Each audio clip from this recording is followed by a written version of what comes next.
بریم دوربین بزنم پایه که بریم ادامه لایومون. خیلی خوب. دارین تصویر رو؟ میخوام خیلی هم زوم نباشه که عالی.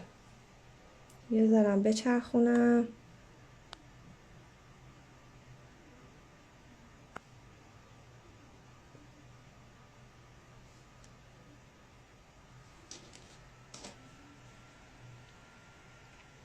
خب بچه ها، من کامنت ها رو دوست داشتم ببندم، فقط مسئله اینه که اگه ببندم نمیفهمم که وصلم یا قطعم. وقتی نمیدونم کجا بفهمم که وصلم یا قطعم. بعد یکی به من بگه کامنت ها رو چجوری میبندم. فهمیدم. turn of comment.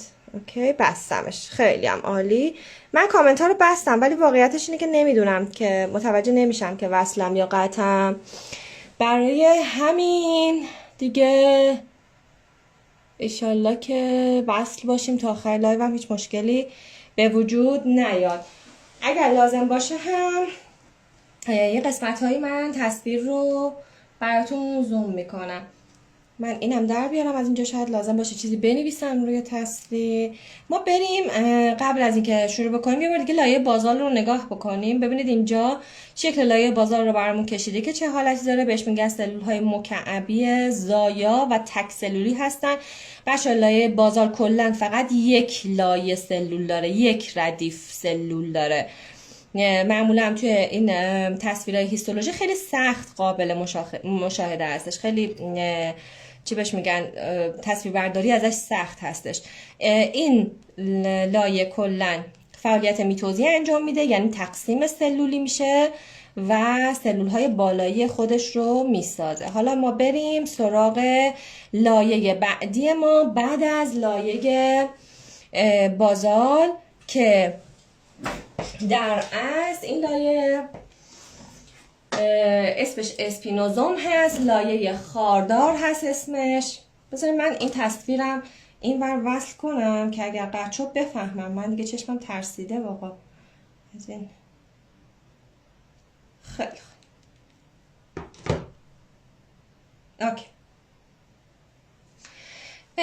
بچه ها، لایه اسپینوزوم یا لایه خاردارمون لایه‌ای هستش که زمانی که لایه بازال ما تقسیم سلولی انجام میده یه سلول دیگه ساخته میشه ازش. یعنی این سلولی که این لایه بازال ماه، الان اینجا من براتون بکشم، این لایه بازال ماه، سلول بازال ماه یه تقسیم سلولی انجام میده و یه سلول جدید رو تشکیل میده. این سلول جدیدی که تشکیل داده شده بهش میگن لایه اسپینوزوم و همینطور کراتینوسیت هم بهش میگن. این چرا بهش میگن کراتینوسیت؟ به خاطر اینکه حالا پروتئین هایی رو به وجود میاره و البته خودش هم از یه سری پروتئین هایی تشکیل شده که حالا پروتئین های مختلفی هستن، ولی یکی از پروتئین هایی که تولید میکنه کراتین هستن، به خاطر همین بهش میگن کراتینوسیت. این سلول هایی که توی این لایه قرار دارن یه دونه هسته مرکزی دارن. میبینین همه سلول ها یه دونه قشا دارن، یه ماده هستش که داخل سلول رو پر کرده و همینطور یه دونه هسته مرکزی دارن. این سلول ها توسط یه سری رشته هایی که شبیه خار هستش به هم دیگه وصل شدن. این سلول ها که کاملا حالت انسجام رو دارن. این سلول ها که به هم دیگه وصل شدن با این رشته ها یا این خارها بهشون میگن دسموزوم. در اصل این رشته ها رو بهشون میگن دسموزوم که این دوتا سلول یا همه این سلول ها رو به هم دیگه وصل کرده. به همین دلیل هم هستش بهش میگن لایه خاردار، چون اینا با یه سری خارها به هم دیگه وصل شدن. لایه سنگ فرشی هم میگن به خاطر اینکه بسیار متراکم هستن این سلولا و کاملا به هم دیگه متصلن.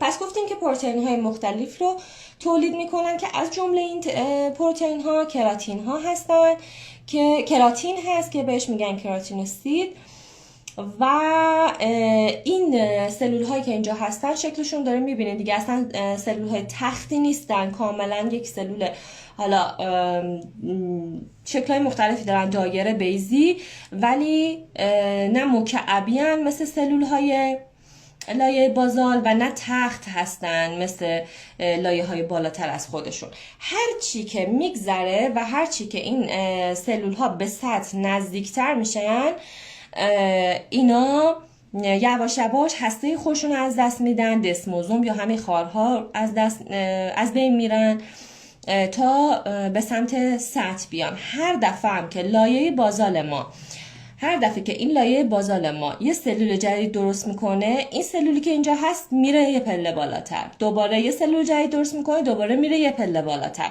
یعنی اینجوری در از سلول سازی انجام میشه. لایه بازال یه سلول میسازه، یعنی تقسیم میشه، 2 تا که شد یه پله بالا ایجاد میکنه. هر دفعه که یه سلول جدید دوباره ساخته میشه، آسانسوری هی این سلول ها رو به سمت بالا هول میده. دسموزوم هم که گفتیم که اینا پیوند بین سلولی رو انجام میدن. خب بریم سراغ لایه بعدی پوستمون. الان این لایه خاردار یا سنگفرشی در اینجاست، میبینین لایه بازالمونه، این لایه گرانوزولمونه. اینو پاک کنیم که اینجا نمونه واسه دفعه بعدی. خیلی خوب. لایه بعدی اون اسپینوزوم بود، این گرانولوزوم. بچه‌ها من اسم لایه قبلی رو به جای اسپینوزوم گفتم گرانولوزوم. خب لایه بعدی پوست ما در اصل لایه گرانولوزومونه که بالای لایه اسپینوزوممون قرار گرفته. این اگه باشه لایه بازال ما، این مثلا لایه بشه اسپینوزوم، مثلا نه این میشه بازال، احتمالا این میشه اسپینوزوممون، این لایه میشه گرانولوزوممون. خب لایه گرانولوزوم چیه؟ همون لایه های، همون سلول هایی که توی اسپینوزوممون ساخته شده بود که ما بهش میگفتیم کراتینوسید، توسط بازال ساخته شده بود، همون سلول ها هستن. اما وقتی که سلول جدید ساخته شده و به سمت سطح اومدن، یه مقدار فشرده تر شدن.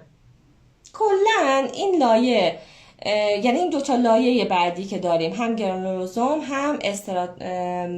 هم لوسیدوم، این 2 تا بسیار نازک هستن. یعنی کلن شاید تشکیل شده از مثلا 3 تا 5 لایه سلولی باشن. وقتی ما میگیم لایه سلولی، یعنی مثلا این یه ردیف یه لایه سلولی، این یه لایه سلولی، مثلا از 3 تا یا 5 تا لایه سلولی کلن تشکیل شده این لایه گرانولوزوممون.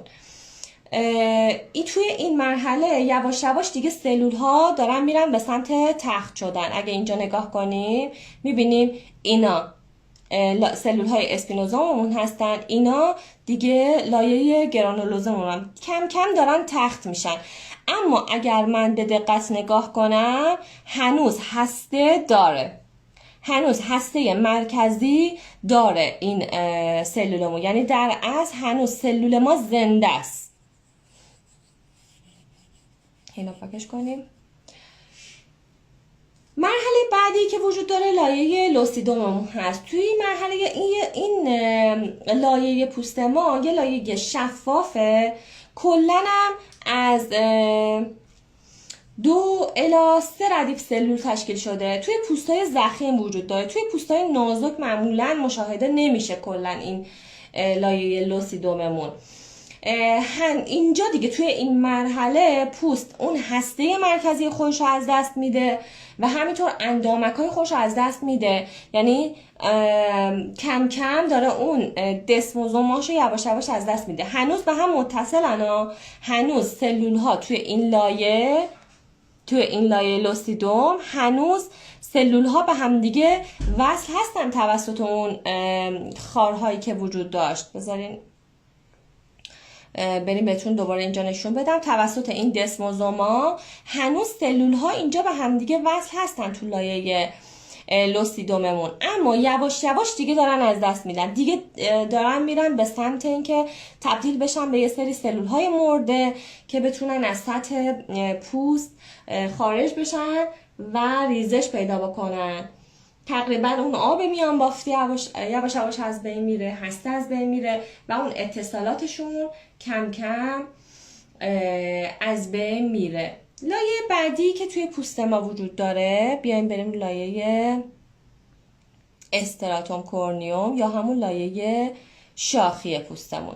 سطحی ترین لایه پوست ما که اصلا ما وقتی دستمون رو نگاه میکنیم، خودمون رو نگاه میکنیم، اولین چیزی که میبینیم در از همون لایه کورنیوم هستش بچه ها. ما فقط همین لایه رو از پوستمون میبینیم. این لایه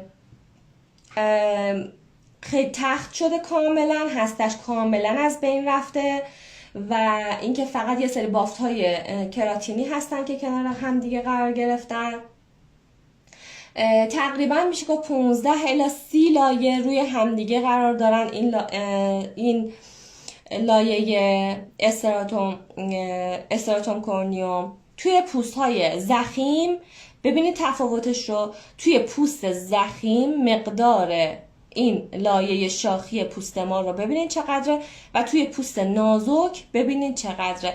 پس تفاوت ضخامت پوست ما رو در اصل این لایه شاخی پوست ما تعیین میکنه، یعنی سطحی ترین لایه اپیدرم ما این ضخامت رو برای ما تعیین میکنه. توی این مرحله یواش یواش هرچی سلول ها به سمت سطح میان، یواش یواش این اتصالات خودشون از دست میدن. دسموزوم ها به تدریج از بین میرن و اینا شبیه یه سری پولک، یه سری فلس یواش یواش جدا میشن و از بین میرن. حالا بریم، من اینجا بذاریم ببینیم توی این قسمت که نه، میخوام بیام بیرون و بریم اینجا. بیایم اینجا من بهتون یه دونه پوست رو نشون بدم که داره. اولا که اینجا اینو نگاه کنید بچه ها، توی این لایه الان کامل قشنگ میتونیم لایه های پوستی رو توش تشخیص بدیم دیگه. این پایین لایه بازالمون هستش و هرچی میاریم به سمت سطح ما دیگه لایه های کراتینوسیت رو داریم، اسپینوزوم رو داریم و این میبینید چقدر به هم دیگه متصلن، این سلول ها چقدر منسجمن. اما هرچی به سمت بالا میایم یواش یواش این فاصله سلول ها از هم دیگه بیشتر میشه. الان هر کدوم از اینا مثلا میتونه یه دونه سلول باشه ولی بینش ببینید چقدر فضای خالی وجود داره. ببینید این لایه شاخی ما دیگه اون انسجام رو نداره. هر کدوم از این سلول ها الان این سلول ها تخت شدن، هسته دیگه ندارن، هرچی هم به سطح میرن یواش یواش جدا میشن. الان این کاملا شکل لایه شاخی پوست ما هست. اما زمانی که دیگه داره جدا میشه، بیام اینجا اینا ها نگاه کنید. الان البته این عکس برای در اصل چیز دیگه بوده که ملانین ها و اینها هم داره داخلش نشون میده، البته رنگامیزی شده، ولی ببینین این سلول ها دارن جدا میشن. الان اینها سلول های سطح پوست ما هستن، توی اپیدرم لایه شاخی ما هستش که داره کاملا جدا میشه. ببینید شکلش رو چه حالتی داره. ببینیم دیگه چه عکسی داریم بهتون نشون بدیم توی این مرحله. از این شکل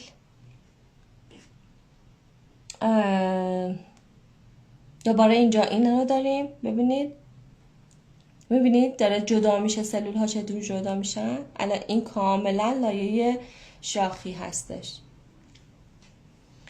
خیلی خوب، اینا هم عکسای، البته این که فیلمش رو من روی آیپد نریختم که بتونم بهتون نشون بدم، ولی شکل این هستش که زمانی که پوست زخم میشه، زمانی که کراست ایجاد میشه، الان این مثلا زخممون هستش و کراست داره ایجاد میشه، تقسیم سلولی از لایه بازال ما، الان این لایه بازاله، تقسیم سلولی داره انجام میشه، یعنی یه سلول تقسیم میشه به سلول بعدی و این سلول ها حرکت میکنن میرن زیر زخم، کامل زیر زخم رو میگیرن تا یواش یواش سطحی بسازن و اون کراس کاملا از سطح پوست کنده بشه. ما الان توی این مرحله لایه اپیدرممون رو تموم کردیم. چیزی که وجود داره، ما توی اپیدرممون در اصل یه چیز دیگه ای هم داریم به اسم ملانوسیت ها که البته یه که فیلم دارم برای اون که بخوام بهتون نشون بدم. ببینم اینجا عکسی دارم که بخوام بهتون نشون بدم. اینا ببینید، ما در کنار لایه بازالمون، ببینید این کاملا لایه بازال ما هستش. در کنار سلول های لایه بازال، سلول های زایا، ما ملانوسیت ها رو داریم. اینا میشن کراتینوسیت، اینا میشن ملانوسیت. ملانوسیت ها ملانین رو در اصل میسازن، یعنی رنگ دونه هایی که توی پوست ما میاد میشینه. در اصل وظیفش محافظت کردن از این هسته های داخل سلول هست، یعنی وظیفه ملانین ها همین هست که بیاد از این هسته سلول ها محافظت کنه که اگر این کار رو نکنه به شدت ما میتونیم در معرض سرطان و بیماری های پوستی قرار بگیریم به خاطر نور خورشید، اشعه یووی. یعنی زمانی که اشعه یووی میتابه به این ملانوسیت ها، از خودشون ملانین ها رو تولید میکنن و هر چقدر اشعه یووی بیشتر باشه، مقدار ملانینی که توی پوست ما تولید میشه بیشتر میشه. از طریق این شاخک هایی که ملانوسیت ها دارن، ملانین ها حرکت میکنن و میرن داخل خود کراتینوسیت ها و روی هسته این سلول ها میشینن. که در مورد این یه فیلم هست، من جداگونه کلا توی قسمت که در مورد رنگ دونه میخوایم صحبت بکنیم در مورد ملانین ها با همدیگه صحبت میکنیم. حالا البته اینم الان داره این عکس نشون میده که هر چقدر مقدار یووی بیشتر میشه و ما بیشتر در معرض یووی قرار میگیریم، مقدار این ملانین ها بیشتر میشه و فعالیت ملانوسیت ها بیشتر میشه و تغییر رنگ پوست رو ما در اصل داریم. خیلی خوب، این در مورد لایه شاخیمون و کلا در مورد اپیدرممون. ما بریم در مورد لایه درممون صحبت بکنیم. تقریبا میشه گفت یه جورایی مهمترین لایه پوست ما که یه بخشی ازش توی لایه درممونه و یه بخشش توی لایه اپیدرممون هستش. بهش میگن لایه پاپیلاری.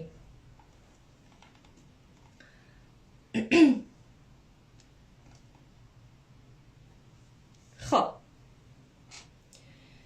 ببینیم که میخوام با کنم کامنت ها رو. البته وصلم مشکلی نداره. بریم بالا. لایه پاپیلاری بچه ها جزء لایه درم ما در اصل محسوب میشه، یعنی توی لایه درم ما قرار داره. اگه بخوایم نگاه کنیم اینجا یه جورایی جزء لایه درم ما محسوب میشه، اما در اصل هم یه بخشی از لایه اپیدرم ما رو شامل میشه، هم یه بخشی از لایه درم پوست ما رو شامل میشه. کلا بچه‌ها پاپیلاری به چی میگن؟ به هر چیزی که حالت توی بدن معمولا به هر چیزی که حالت چیز اینجوری داره، یه سری برجستگی ها و فرو رفتگی هایی که معمولا هم نامنظم هستن، به اینا میگن پاپیلا. به اینا میگن پاپیلا. حالا چرا به این لایه میگن لایه پاپیلاری؟ به خاطر اینکه یه سری برجستگی فرو رفتگی هایی که مربوط به درمه با یه سری به اپیدرمه با یه سری برجستگی فرو رفتگی هایی که برای درم هستش اینجا به هم دیگه میرسن. در اصل این کاری که لایه پاپیلاری انجام میده باعث میشه که یه چسبندگی بین لایه اپیدرم و لایه درم به وجود بیاد.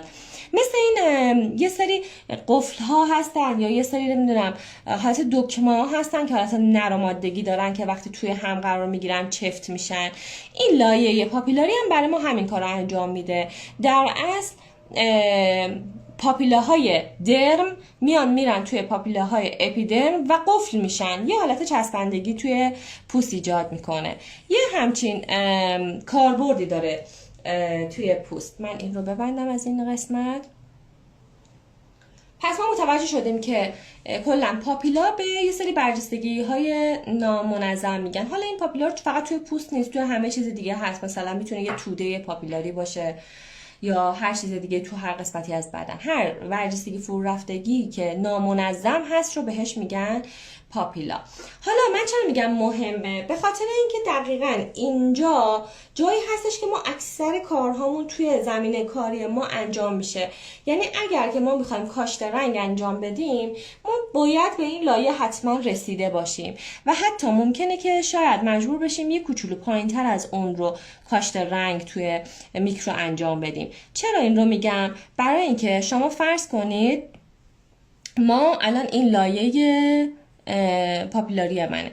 من اگر که دارم کاشت رنگ انجام میدم، اگر خیلی سطحی انجام بدم، فقط توی این ناحیه از پوستم، مثلا فرض کنیم من یه میکرو انجام دادم، این شکلی بلید انجام دادم، فشار دستم تا اینجا هستش، توی این قسمت ها پیگمنت رنگی برای من باقی میمونه و هرچی بالای این هست و توی لایه اپیدرم من هستش، به خاطر اینکه میدونیم لایه اپیدرم سریع بازسازی میشه، اون پیگمنت رنگی میریزه و هیچی ازش نمیمونه و تنها چیزی که میمونه توی این قسمت ها هست. و در نهایت چیزی که من از این میکرو توی ظاهر میبینم بعد از اینکه ریزش رنگم انجام شد، یه خط این شکلیه، خطای بریده است و یه خط صاف من نمیبینم توی میکرو. اگر قرار من همچین رنگی رو ببینم، من بعد کاشت رنگم رو در اصل اینجا انجام بدم. ببخشید، بریم پایین. کجا بودیم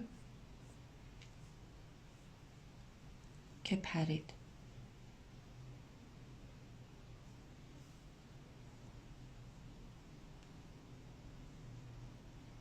خب پس من اگر میخوام که یه دونه چه اینجوری میکنیم ما در خط واضح ببینیم، ما باید کاشت رنگمون دقیقاً لب به لب لایه پاپیلاریمون باشه. یعنی اینجا ما باید اینجا کاشت رنگمون رو انجام بدیم. متوجه شدیم منظورم چیه؟ اگر که من خیلی سطحی کار کرده باشم، یه خط نامنظم میبینم، یه همچین شکلی از هاشورم مثلا میبینم. ولی اگر که یا مثلا ممکنه که خط چشمی که کار کردم یه تیکش رنگ داشته باشه، یه تیکش رنگ نداشته باشه، ولی زمانی که من یه مقدار پایینتر از لایه پاپیلاریم کار بکنم، اون خطوطی که میبینم کاملا واضح و شفافه. من الان متوجه شدم که کاشت رنگ من توی یه نفر که تتو انجام داده و من دارم خطها رو کاملا واضح میبینم کجای پوست من قرار داره. پس الان با وجود این من متوجه شدم که اگر قرار من برای این خانم که تتو انجام داده میخوام ریموو انجام بدم، حتما من باید این لایه رو بذارین اینجوری نشون بدم با این، من باید این لایه رو کاملا درگیر کنم. یعنی من باید هرچی بالاش هست رو از بین ببرم و این لایه رو هم حتما باید درگیر کنم. نمیگم بکنیم و ببریم و اینها، حداقل در حد یه خراشیدگی، در حد یه شید باید این لایه رو درگیر بکنم که زمانی که میخواد کراس تشکیل بشه، کراس توی این لایه تشکیل بشه که بتونه پیگمنت های رنگی که توی این پایین تر از این قرار داره یا تو همین ناحیه قرار داره رو کامل از بین ببره.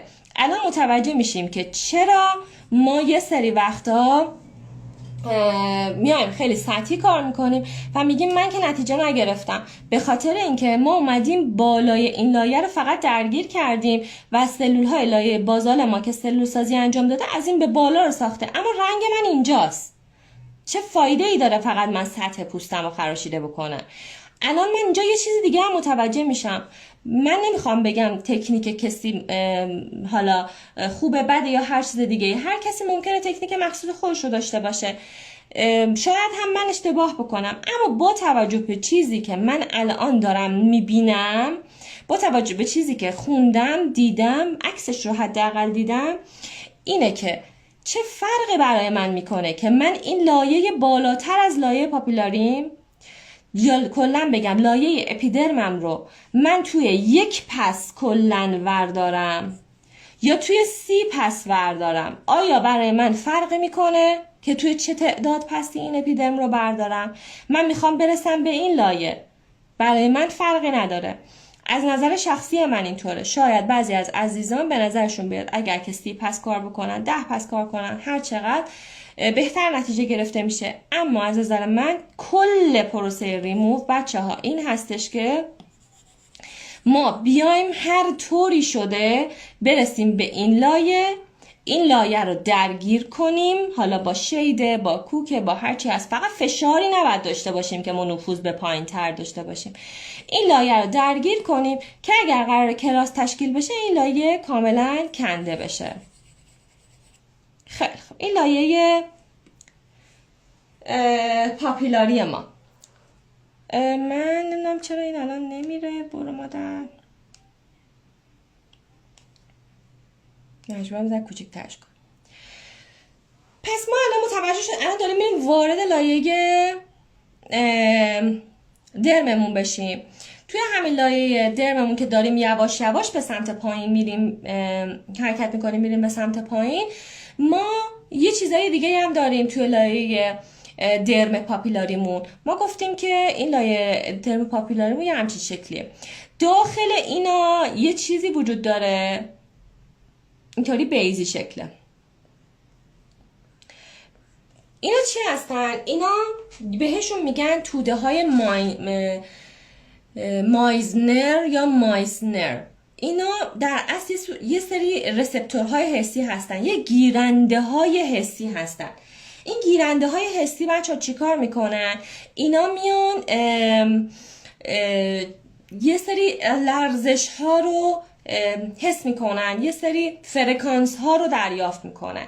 فرکانس هایی که خیلی میتونن سطح مثلا پایین تر باشن، ارتعاشات سطح پایین تر رو اینا میتونن حس بکنن. مثل چی؟ مثل اینکه یه لحظه مثلا دست یکی بخوره به من، یه لحظه یه بادی بیاد، یه پارچه یه لحظه بخوره به بدن من. خب من اون حس رو از طریق اینا میگیرم، اون حس لرزشه رو. شاید متوجه نشم چیه ولی میفهمم چیزی به هم خورده. خب در اصل این توده های مایسنر یا مایزنر این کار رو انجام میدن. اون برخورده رو، اون ارتعاشه رو، اون فرکانسه رو این توده ها انجام میدن. خیلی هم به سطح پوست در اصل نزدیک هستن. توی پاپیله های پوستی قرار دارن و در اصل اون حسه رو متوجه میشن. این که حالا اون چی بود به من خورد، اون چه جنسی داشت و اینها به این حسگره مربوط نمیشه. فقط میاد اون حس اولیه رو متوجه میشه، به سیستم عصبیمون منتقل میکنه. پس متوجه شدیم که توی این پاپیله ها اینا قرار داره. حالا اون لرزشی که مثلا برای مراجعه کنندم دارم مثلا خط چشم میزنم حس میکنه، اون سوزشه، مثلا اینها توسط این حسگرها در اصل درک میشن، متوجه میشن. پس اگر مثلا من میگم که خب خود لایه اپیدرم من که عصب نداره، زمانی که من دارم اینطوری کاملا سطحی شیدی دارم میزنم چجوری حس میشه؟ خب اینا توی لایه پاپیلاریمون هست. من میدونم اپیدرمم خب ممکنه تا اینجا هم باشه، ولی وقتی من دارم یه شید خیلی سطحی هم میزنم بالاخره اینا رو هم دارم درگیر میکنم دیگه. اون سوزشه، اون لرزشه توسط اینا حس میشه. حس رو اونقدر شدید درک نمیکنن ولی اون حالت آزاردهنده رو حس میکنه.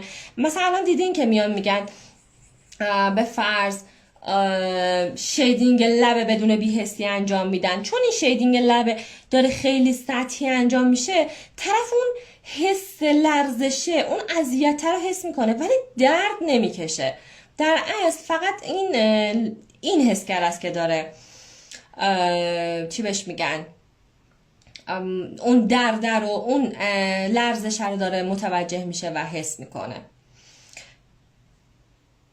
خیلی خوب، بریم از لایه یعنی داریم یواش یواش میریم به سمت پایین. الان رفتیم وارد لایه درممون شدیم بچه ها. این چرا نمیری؟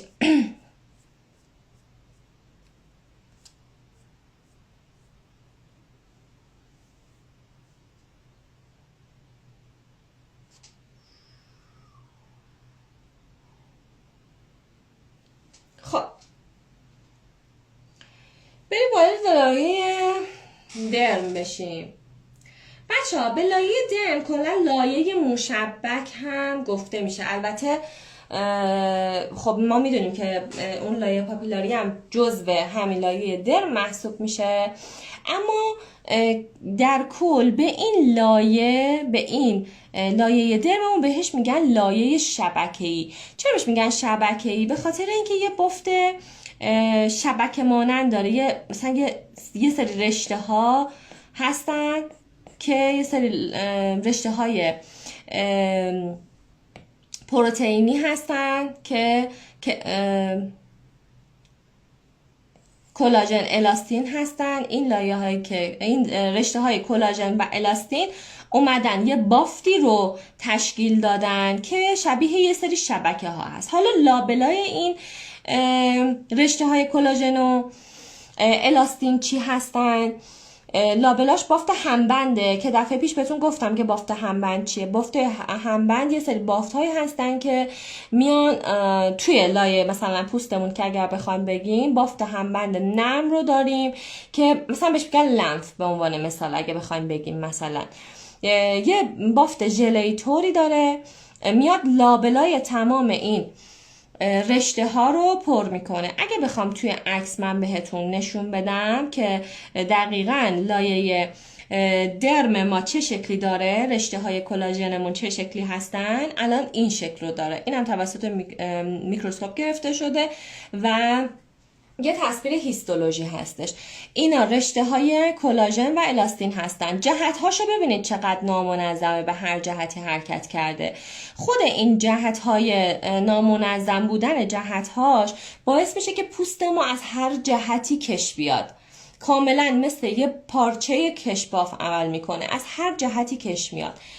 اگر که اینها دچار یه اختلالی بشن، این فیبروبلاست ها که این رشته ها رو درست میکنن دچار یه اختلالی بشن و این رشته ها رو به جای اینکه تو جهت های مختلف بسازن، توی یک جهت بسازن، در اصل اون زمان هست که برای ما یه مشکلی به وجود میاد توی پوست ما که ما بهش میگیم اسکار ایتروفیک.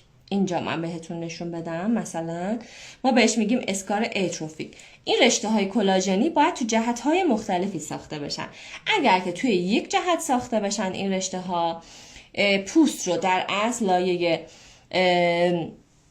اپیدرم ما رو به سمت پایین میکشه. در اصل بهش میگن چسبندگی به وجود اومده و این چسبندگی رو باید از بین ببرن. در غیر این صورت پوست حالت گودرفتگی برش ایجاد میشه. پس بسیار بسیار مهمه برای ما که این رشته های کلاژنی تو جهت های مختلفی ساخته بشه. خب حالا اگر که بخوایم بافت رو یک بار دیگه نگاه بکنیم، بافت اپیدرم، اینجا هم میتونیم ببینیم که دقیقاً چه شکلی داره. بریم سراغ لایه مشبکمون. بچه کل لایه درم پوست ما لایه مشبک هست. اگر که بخوایم ببینیم بقیه چیزایی که وجود داره توی این لایه مشبکمون وجود داره. مثل چی؟ مثل فولیکول مو، مثل غدد سباسه یا همون غدد چربی، مثل آرکتورپیلی که همون ماهیچه هستش که موها رو کنار مو داخل پوستمون قرار گرفته و باعث میشه که مثلا توی سری شرایط خاصی موی بدن ما دیدیم، مثلا میگه موی تنم سیخ شد، اون حالت حرکت مو رو در اصل ایجاد میکنه. مثل اون حسگر پاسینین یا پاکینین که بهش میگن، در اصل اون عصب تشخیص جنسیت و اینها لامسمونه، اون حس لامسه رو ما داریم باهاش. دیگه چی داره؟ مثل غدد تعریق، همش توی این لایه مشبک ما قرار گرفته. اگر نگاه بکنین لایه این پوست، اینجا اشتباه نوشته شده، من اینو اصلاحش بکنم. این پوست ضخیمه، این پوست نازک. اینجا کاملا اشتباه نوشته شده، اینو داشتم درستش میکردم فراموش کردم، بعد دوباره برم توی فتوشاپ درستش بکنم.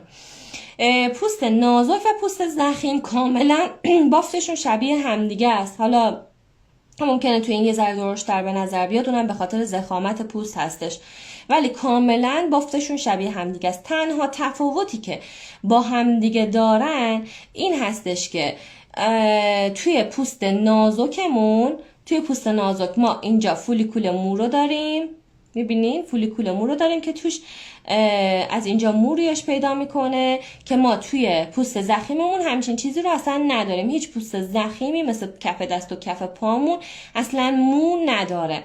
و همینطور غدد چربی هم توی پوست ضخیممون وجود نداره، ولی توی پوست نازک هست. حالا این که میگم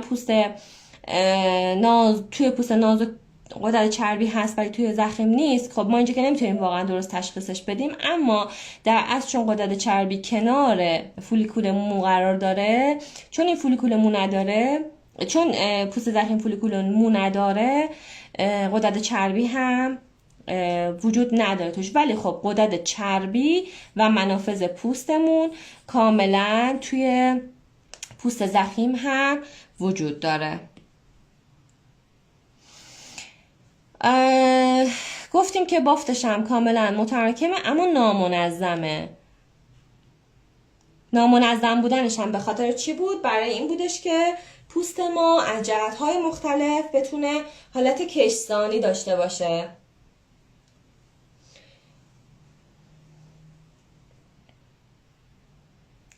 خب مسئله چیز بعدی که داخل پوست ما توی لایه درم ما وجود داره غدد تعریق هست. غدد تعریق اکرین. ببینید در اصل ما به اینا هم میگیم غدد تعریق، اما چیزی که هستش یه سری لوله هایی هستن که این لوله های در هم تنیده، اولش یه همچین شکلی اون پایین و اینها اینطوری میره به سمت بالا توی پوستمون.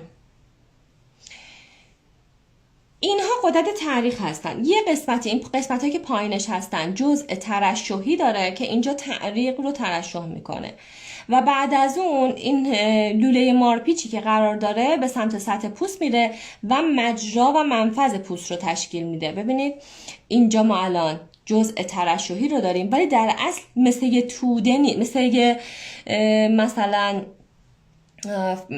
اجزای دیگه بدنمون، مثلا فکر کنید مثل یه چی بهش بگم، مثل قلب و اینا که یه دونه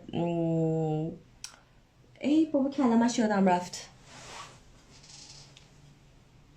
کامنتارم بستم نمیتونم ازتون کمک بگیرم. حالا هرچی، در اصل یه دونه توده نیستش، این یه سری لوله هستن که این لوله ها توی همدیگه اینطوری تنیده شدن.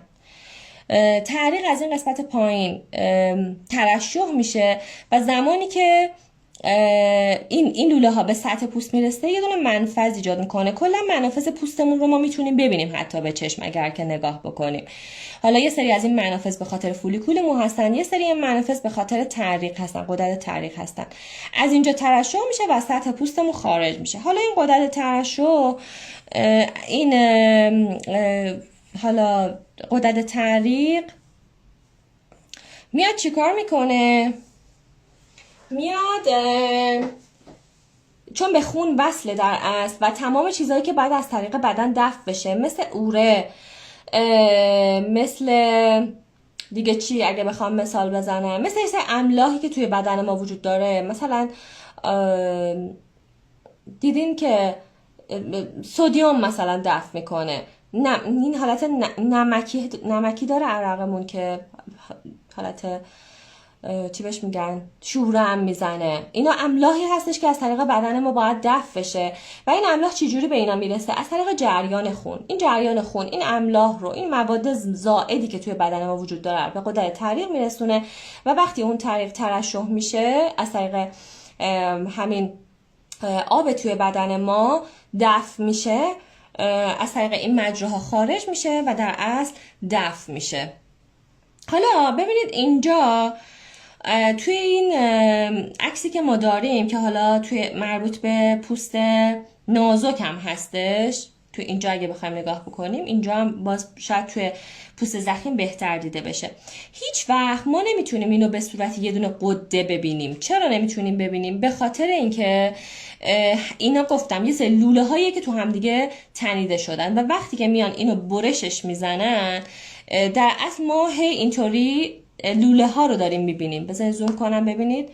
در اصل ما داریم لوله های مختلفی رو داریم میبینیم توی این که چیز هستن، تو هم دیگه تنیده شده. اینا هر کدوم اینا یه لوله هستن، یه جزء ترشحی رو ساخته. حالا اگر بخوام این رو زوم بکنم و بیام نگاه بکنید ببینید که چه شکلی داره. یه همچین شکلی داره، یه دیواره است که سلول های مختلفی رو داره، خیلی شبیه سلول مثلا لایه بازالمون هستش انگار.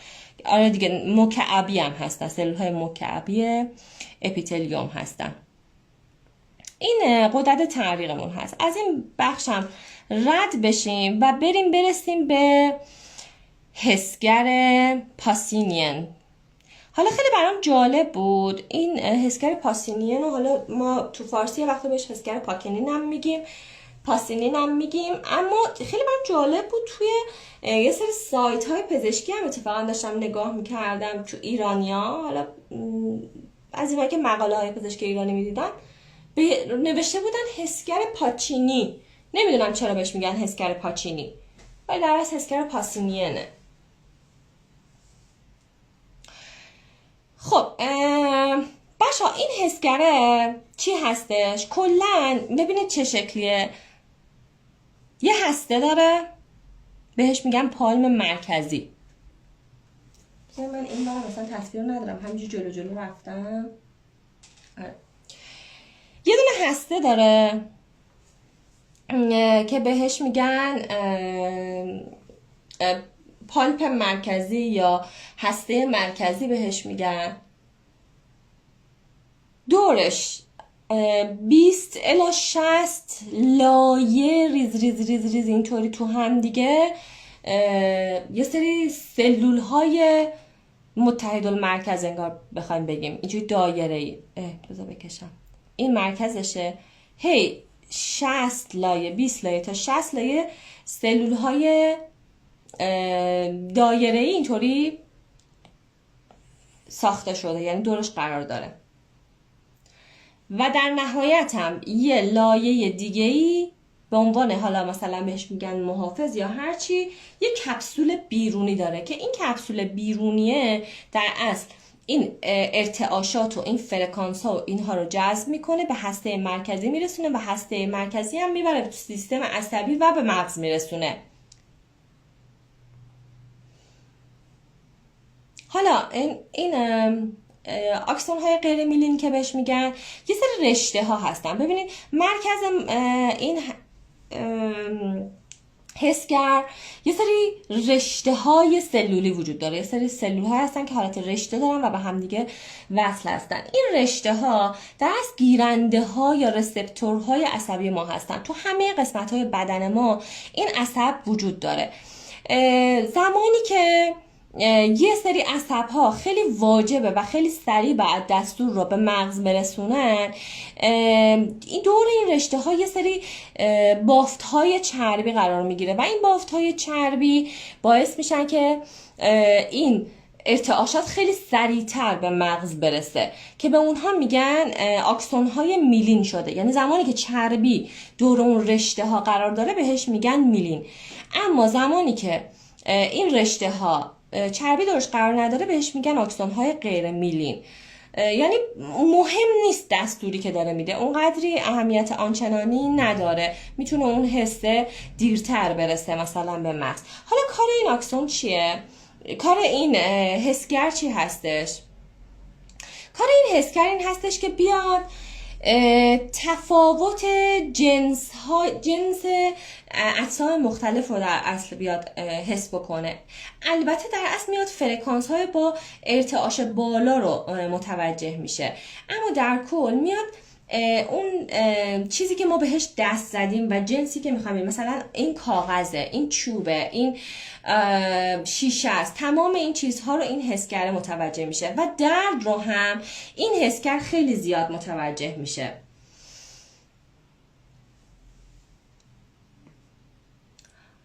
زمانی که ما بیش از اندازه توی پوستمون کار بکنیم و عمیق بشیم، دیگه این حسگر هستش که میاد درد رو متوجه میشه، درد رو تشخیص میده.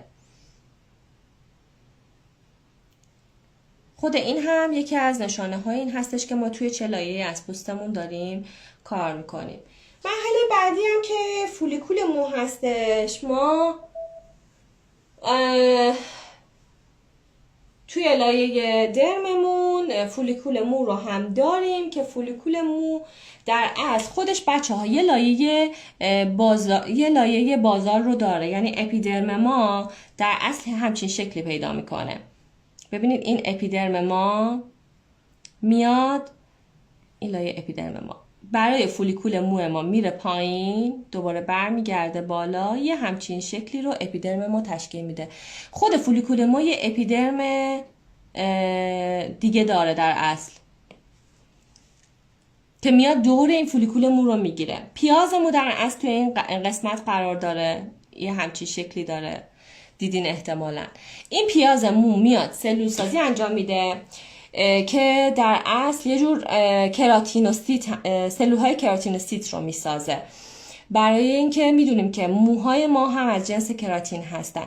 این کراتینوسیت ها هرچی به سمت بالاتر میان و هرچی بیشتر تشکیل میشن، یواش یواش این سلول ها مرده میشن و میان ساقه موی ما رو تشکیل میدن و ساقه موی ما هستش که از پوست در از سر میزنه و بیرون میاد و رشد میکنه.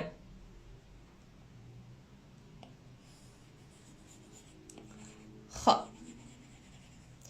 ما تا اینجا اومدیم لایه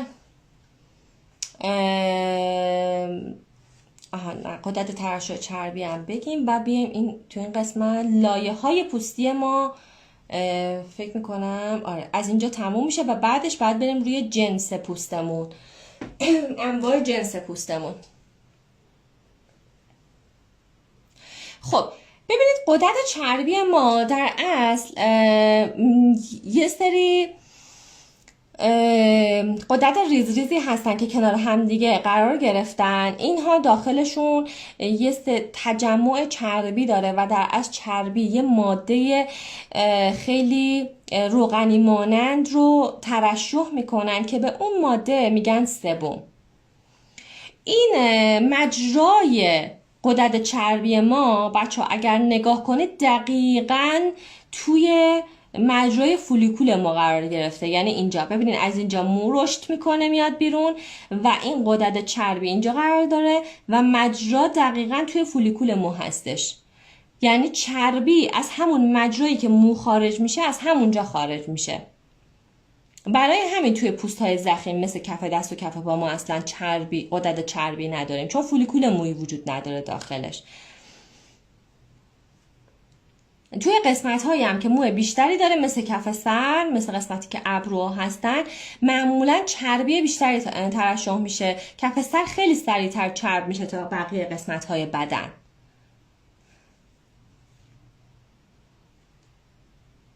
خب این ماهیچه آرکتروپیلی هم که گفتم که دقیقاً کنار فولیکول مو قرار داره.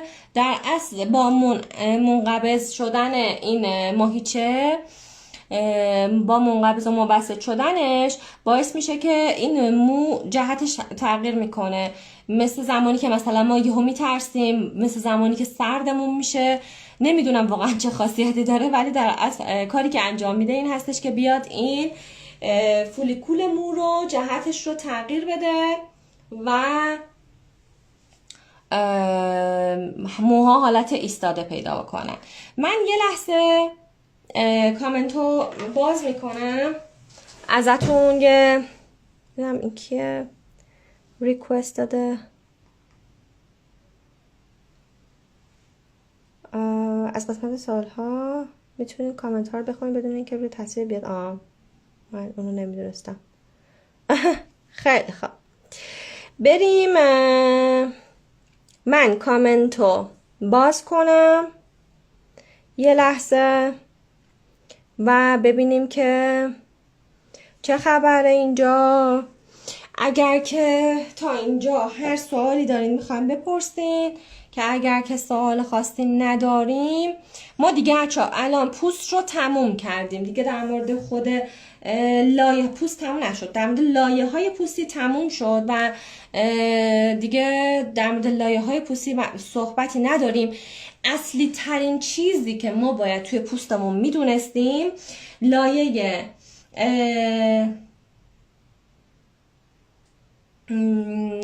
اصلی ترین چیزی که ما باید توی لایه های پوستمون میدونستیم لایه بازالمون بود، که بدونیم که لایه بازالمون داره سلولوسازی انجام میده، بدونیم که ما بالای لایه بازال هر کاری انجام بدیم بیفایده است و باید زیر لایه بازال کار انجام بدیم.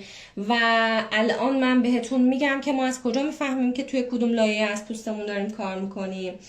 و اینکه لایه پاپیلاری رو شناختیم که متوجه شدیم اصلا ما اگر کار میکرو انجام میدیم توی چه لایه‌ای از پوستمون باید کاشت رنگ رو انجام بدیم. الان میگم این الان این چیزا که در مورد پوست گفتیم فقط مربوط به این نمیشد که توی میکرو چی باشه، توی ریموو چی باشه، توی میدونیم توی خیلی از کارامون هم بهش مربوط میشه. حتی اگر میخوایم میکرو نیدلینگ انجام بدیم میدونیم که ما باید لایه بازالمون رو درگیر بکنیم و اینها. زمانی که ما میخوایم وارد آسیب های پوستی بشیم باید بدونیم که مثلا لایه درم ما که مشبک هستش، این الان یکی از مشکلات پوستی رو ما متوجه شدیم دیگه، چسبندگی لایه درممون رو متوجه شدیم که به دلیل این رشته های کلاژنی هستش که توی یک جهت تشکیل شدن، مثلا از چی بهش میگن عمودی تشکیل شدن و این خودش چسبندگی ایجاد کرده و اسکار اتروفیک رو به وجود آورده. و اگر که ما این رشته های کلاژنیمون تو جهت های مختلف نباشه پوستمون که حالت کشسانی رو نداره. ما الان توی این لایه های پوستی چیزایی که برامون مهم بود لایه پاپیلاریمون بود، لایه بازالمون بود و در اصل همون لایه مشبکمون. ما فقط ایناش برامون مهمه. درسته حسگرها رو دیدیم که چی هستن و اینها، درسته فولیکول مو اینها رو دیدیم، اما در اصل برای ما مهم همونا بود. اینها رو خوندیم فقط برای اینکه بدونیم اطلاعاتش رو داشته باشیم و اگر که ما یه جایی چیزی شنیدیم شوکه نشیم که این چیه. اگر که میگیم درد میاد بدونیم درد مال کجاست، اگر بدونیم لرزش رو حس میکنیم بدونیم کدوم لایه لرزش و سوزش رو حس میکنه و تمام اینها. الان به من بگین من برم وارد جنس پوست بشم یا اینکه بذاریم برای یه روز دیگه؟ البته اینم بگم که ما تقریبا 1 ساعت داره میشه که وارد این مباحث شدیم. حتی اگر من نخوام الان جنس پوست رو براتون بگم، من میخوام که توی این تصویر بهتون نشون بدم که ما از کجا میفهمیم که توی چه لایه‌ای از پوستمون داریم کار میکنیم. فقط اینجا برای من بنویسیم که میخوایم بریم سراغ جنس پوست یا میخوایم بذاریم برای 1 روز دیگه. جلسه بعد بذاریم قطع و وصل و من اینجا دارم تصویرم رو میبینم. من یه گوشی دیگه گذاشتم کنار دستم، کاملا دارم تصویر رو میبینم، برای همین خیلی هم هیچ مشکلی ندارم. بریم روی این تصویر نگاه کنیم. مشکلی نداره و هیچ وقت قطع نشد. حالا انشالله که خوب دیده باشین. خب بچه ببینید، من گفتم که البته اینجا خیلی اومده لایه تصویرایی که این شکلی هستن. بذار ببینم ادیت، من تا حالا توی این قسمتش با چیز کار نکردم. اومد توی این پوستی که الان اینجا هستش بچه ها اومده لایه اپیدرمو خیلی ضخیم نشون داده، در صورتی که تفاوت لایه اپیدرم به لایه درممون همونجوری که ما تو عکس ها دیدیم واقعا به اندازه مثلا اینقدر به اینقدر واقعا، یعنی این مثلا میشه لایه درم ما، این میشه لایه اپیدرم ما. اما خب توی این عکسایی که معمولا میخوان آناتومی پوست رو نشون بدن خیلی اپیدرم رو ضخیم دارن نشون میدن. اما من میخوام الان به شما بگم من از کجا بفهمم که توی چه لایه‌ای از پوستم دارم کار میکنم. بیایم اینجا یه رنگ سفید رو انتخاب کنیم به عنوان سوزنمون. خب ببینید الان این لایه اپیدرم منه، هیچ موی رگی، هیچ جریان خونی داخل لایه اپیدرم من به هیچ عنوان وجود نداره. این موی رگ ها از کجا دارن ایجاد میشن؟ دقیقاً توی لایه پاپیلاری. میبینید توی لایه پاپیلاری من موی رگ ها و حالا رگ ها از اونجا به پایین داره به وجود میاد. حالا من زمانی که دارم کار میکنم اگر همینجوری سطحی دارم کار میکنم تو این لایه که هیچ خونریزی ندارم، هیچ شبنم خونی ندارم، حتی ممکنه لنف و اینها هم نداشته باشم. خب اما زمانی که من دارم زمانی که من یه مقدار عمیق‌تر کار میکنم، میبینید الان تو این تصویر، بذار ببینم اینجا دیده میشه یا باید ضخیم‌ترش کنم. زمانی که یه مقدار عمیق‌تر کار بکنم من یه جاهایی به مویرگ‌های خونی برخورد پیدا میکنه سوزنم. بنابراین روی سطح کارم یه سری شبنم‌های خونی رو میتونم ببینم، یه جاهایی که مثلا با این مویرگ ها برخورد کرده من شبنم های خونی رو میتونم ببینم. وقتی که من دارم شبنم های خونی رو میبینم یعنی من دارم درست کار میکنم، توی لایه درستی اومدم، یعنی من دیگه لایه بازال رو رد کردم. اینطوری میتونم متوجه بشم که دارم درست کار میکنم، نه خیلی عمیقم نه خیلی سطحی کار کردم. اما اگر که بیام دوباره رنگ سفید رو اینجا بردارم براتون، اما اگر که من بیام بیش از اندازه عمیق کار بکنم، حالا اینجا یه مقدار رگ و بالا کشیده ها، انقدر رگ بالا نیست، یه مقدار پایین تره، ولی در کل زمانی که من بیام خیلی عمیق کار بکنم و رگ ها رو زخمی بکنم یا موی رگ های اصلی رو من زخمی بکنم در اصل، اون وقت من خونریزی توی کارم خیلی زیاده، قطره های بزرگ خون میاد و اینطوری متوجه میشم که من دارم بیش از اندازه عمیق کار میکنم. خونریزی کردن فقط نشونه عمیق کار کردن نیست، ممکنه جریان خون توی پوست زیاد بوده باشه، مثلا پوست هنوز کامل ترمیم نشده، مثلا کلا فشار خون مراجعه کننده من بالاست، اینا خونریزی رو تشدید میکنه دیگه، ممکنه سوزن به پوست بخوره، سریع خونریزی داشته باشه. یا پوست مراجعه کننده من خیلی نازکه، وقتی پوست مراجعه کننده من خیلی نازکه من باز باید فشار دستم رو کمتر بکنم، باید سطحی تر کار بکنم که من خونریزی زیادی نداشته باشم. حالا این که یه وقتا مثلا خونریزی بند نمیاد، همون شبنم‌های خونی هم داریم ولی اون شبنم‌های خونی بند نمیاد و هی داره ترشح میشه، اونا مشکلات انعقاد خونی هستی که اصلا ربطی به فشار دست و اینجور مسائل نداره.